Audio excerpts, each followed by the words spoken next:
ল'ৰা আছিল ঘৰখনৰ অৱস্থাটো কি হৈছে গতিকে পৰিয়ালটোৱে উচিত ন্যায় পাওক উচিত মাক দেউতাকে ন্যায় পাওক আমি সেইখিনি কামনা কৰোঁ আৰু যাতে এনেকুৱা ঘটনা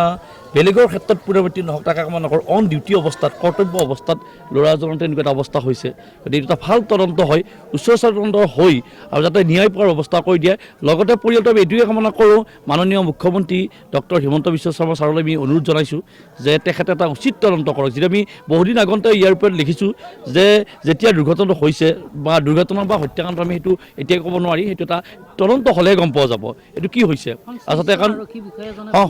সংশ্লিষ্ট আৰক্ষী বিষয়া এজনে বহুদিনলৈ খবৰ লোৱা নাই বুলি গম পোৱা গৈছে যেতিয়া ঘটনাটো হোৱাৰ পিছতো বহুদিনলৈ খবৰ লোৱা নাই যিজন মানে দলগাঁও থানাৰ হৈছে তাৰপিছত অৱশ্যে পিছত তেওঁ ফোন কৰা বুলি গম পাইছোঁ কিন্তু ফোন কৰিলে যিখিনি কৰিব লাগে বা কি কৰিছে বা তেওঁলোকে গম পাব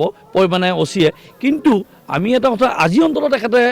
আহিব লগা আছিল এনেকুৱা এটা অৱস্থাত এনেকুৱা পৰিৱেশটো কি হৈছে আজি মাক দেউতাকৰ আপোনালোকৰ অৱস্থাটো দেখিছে একমাত্ৰ উপাৰ্জন কৰি ল'ৰা এনেকুৱা অৱস্থাত যদি তেওঁলোকৰ মাত এখন আজি প্ৰশাসনৰ ব্যক্তিসকল আহিছে তেওঁলোকে চৰকাৰী নিয়মত যিখিনি কৰিব লাগে কৰিণীয় তেওঁলোকে কৰিব সেইটো আমি তেওঁলোকক ধন্যবাদ জনাইছোঁ প্ৰশাসনক ওচৰ চুবুৰীয়া হিচাপে তেওঁলোকৰ যিটো নিয়ম সেই নিয়মত কৰিব চৰকাৰী নিয়মতে কৰিব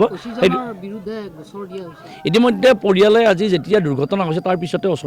ওচৰ দিছে সেই গোচৰ মতে তদন্ত হ'ব আমি তদন্ত হোৱাটো বিচাৰিছোঁ আৰু ন্যায় পোৱাটো বিচাৰিছোঁ পৰিয়ালটোৰ লগতে মাক দেউতাৰ লগতে উচিত ক্ষতিপূৰণ হিচাপে যে ল'ৰাটো ডাঙৰ কৰিবলগীয়া পৰিয়ালটোৱে আৰু মাক দেউতাকৰ অৱস্থাটো আছে বিধ মাক দেউতাকক কোনে পৰিয়াল কৰে আজি একমাত্ৰ উপাৰ্জন কৰি গতিকে মাক দেউতাককো আমি ভৰণ পোষণৰ দায়িত্বৰ কথা আছে গতিকে তেওঁলোকে অন্ততঃ উচিত ন্যায় ব্যৱস্থা কৰি এই পৰিয়ালটোৰ ব্যৱস্থা কৰে পত্নীয়ে নিজেও আৰক্ষী বিষয়াগৰাকীক ফোনযোগে জনাইছিলে হয় তাৰপিছতো আজি আহিবৰ কাৰণে পত্নীয়ে বাৰে বাৰে অনুৰোধ কৰিছিলে তাৰপিছতো কিন্তু অহা নাই এইটো এটা চূড়ান্ত তেখেতৰ অৱহেলা বুলি ক'লে ভুল নহ'ব চূড়ান্ত মাবি তেখেতৰ আচলতে তেখেত যদি আহি অন্ততঃ মাত দিলে হয় অন্ততঃ পৰিয়ালটো শান্তি পালে হয় তেওঁ যদি বৰ্তমান যদি আহি যদি পৰিয়ালটো এখন মাত ধৰাটো বিচাৰিছে যিহেতু তেওঁৰ গাড়ী খুন্দাতে হৈছে আজি চিৰ জীৱনৰ কাৰণে এটা কণমানি বাচ্ছাৰ পৰা দেউতাৰ শব্দটো কাঢ়ি নিছে তেওঁৰ দুৰ্ঘটনাত আৰু তেওঁৰ অচেতনৰ কাৰণে হত্যাই হওক বা দুৰ্ঘটনাই হওক তেখেতৰ অচেতনৰ বাবে যিটো এটা দুৰ্ঘটনা হত্যাকাণ্ড সংঘটিত হৈছে গতিকে আজি মাক দেউতাকৰ পৰা পুত্ৰক ল'ব লগা হৈছে তেওঁলোক জীৱিত অৱস্থাতে আজি এজন সফল ডেকা এই সফল ডেকাৰ সুখ ল'ব লগা অৱস্থা হৈছে গতিকে তেখেতে অচিজনক আমি এইটো চূড়ান্ত অৱহেলা বুলি ক'ম তেখেতৰ চূড়ান্ত মূৰ্খামি বুলি ক'ম তেখেতে আজি এই ক্ষেত্ৰত যিহেতু তেওঁ আহিব লগা আছিল আজি তেখেতসকলৰ ছিনিয়ৰ ব্যক্তিসকল বা এডিশ্যনেল SP পৰ্যন্ত বিষয়াসকল আহিছে কিন্তু তেখেত অহা নাই তেখেতে অন্ততঃ পৰিয়ালটো আহি অন্ততঃ যদি মাত এষাৰ দিলা হয় বা ব্যৱস্থা কৰিলে হয় এই সময়ত গতিকে আমি বহুত ভাল পালোঁ হয় অন ডিউটিত যিদিনাখন ইয়াতে মানে জাষ্ট এখন এখন গাড়ী দুৰ্ঘটনা হৈছিল আৰু তাৰ কাৰণে তেখেতে কৰ্তব্য অৱস্থাত তেখেতে সেই গাড়ীখন লৈ গৈছিল তেনেকুৱা অৱস্থাত দলগাঁও হাইৱেৰ ওপৰতে হৈছিল গতিকে আমি এইখিনি জানিয়ে পোৱা বিচাৰোঁ বৰুৱাই মাৰিছিল গতিকে তেওঁ আজি পৰ্যন্ত এইখন ঘৰত কোনোদিনে এতিয়ালৈ আজি শ্ৰদ্ধাঞ্জলি হৈ গ'ল এতিয়ালৈ তেওঁ এটা খবৰ নল'লে গতিকে আমাৰ